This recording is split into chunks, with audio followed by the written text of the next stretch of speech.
relief in the individual tax laws. Of course, the government and the finance minister are going to be constrained by the fiscal position. So we'll talk about what is possible and how things stand right now. Joining me to give you some perspective ahead of the budget, I have Arnav Pandya, who's the founder of Moneyeduschool, and Punit Shah, who's a partner at Dhruva Advisors. Thank you so much, Arnav and Punit, for joining in and for agreeing to do this. I will start with you, Punit, just to give us a sense of what could potentially come about. In the past couple of budgets, most of the changes have happened on the new tax regime, which is the default regime right now. Last year, of course, you had the standard deduction being introduced, which was a major relief. Can anything potentially be done more to make this more attractive for the taxpayer? Yes, Alex. I think there's a lot of expectation in terms of further amendments or liberalization of the new tax regime. It is a default regime, as you rightly said. There are no deductions being offered under new tax regime. You have a tax base, you have tax rates which are much lower, and therefore you get a tax-free income or tax-exempt income up to rupees 7 lakhs under new tax regime. However, the takers are not many, and the reason being that some of the taxpayers are expecting some more deductions to be offered under new tax regime as well, even though that is not the basis of offering the new tax regime. However, there is always a ask as to whether Section 80C or Section 80D deduction should also be extended to new tax regime. That is one expectation, and there is one ask or one demand. The second ask or expectation is housing rate, the interest on the housing loan, whether that deduction also should be extended to new tax regime. You have a substantial relief in the form of interest payment on the housing loan for a self-occupied property, but that is only available under old tax regime. Should it be extended to new tax regime as well?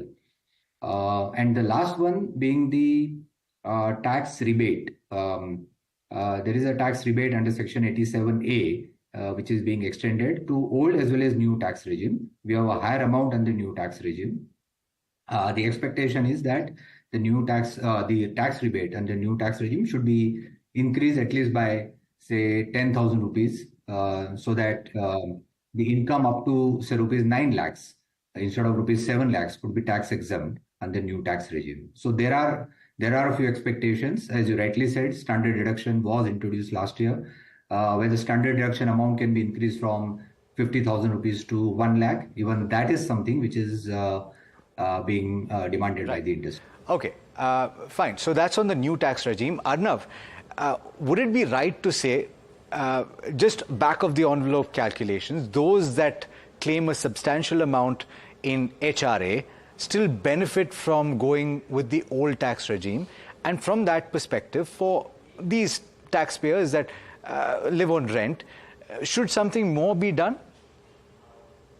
Well, definitely, if you look at the calculations, the moment your deductions, which you're already claiming under the old tax regime, if they are high, then the old tax regime is the attractive option for you, and that is the main reason why you find that a lot of people have not yet shifted to the new tax regime. So that is definitely a point which is like a hindrance to a large-scale migration. Now the question is that whether the government is in a mood to give deductions at all under the new tax regime, because see, those who are either paying rent or who have a housing loan deduction, all these people are the ones who are most likely to stick to the old tax regime because they are claiming a very high deduction under the old regime. But if there are no deductions available at all under the new tax regime, then it's only going to be a question of whether the finance minister is going to broaden the slabs, increase the basic exemption limit, and all those factors which will lead to a relief. Because at the moment, if you see, an income up to 15 lakhs will give you a tax of 1,50,000 under the new tax regime, after which the 30% rate kicks in. So there is the a large migration will happen this year itself. One, because of the default regime, plus this kind of benefits. So the low income people will find it attractive to move to the new regime. But the high exemption claiming population will still stick to the old regime. And there will have to be something substantial to make them shift. Fair point.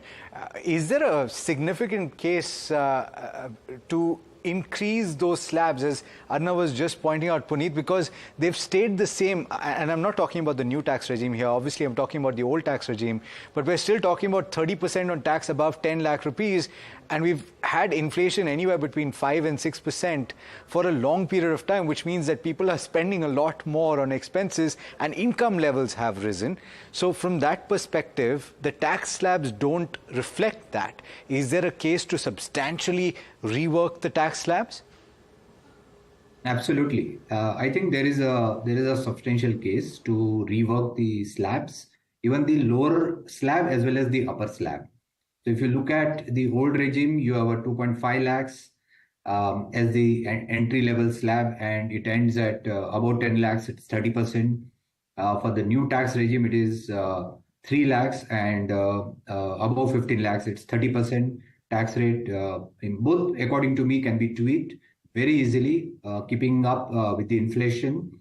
It could be increased by at least 50,000, if not more, at least by 1 lakh. The upper slab can go up by 1 lakh. The lower slab can go up by 50,000, keeping pace with the inflation. And that would really make a meaningful difference for lots of individuals. Even the surcharge can be tweaked. Clearly, for new tax regime, you have a lower surcharge. The highest surcharge, of course, is 25%, while it is 37% for old tax regime.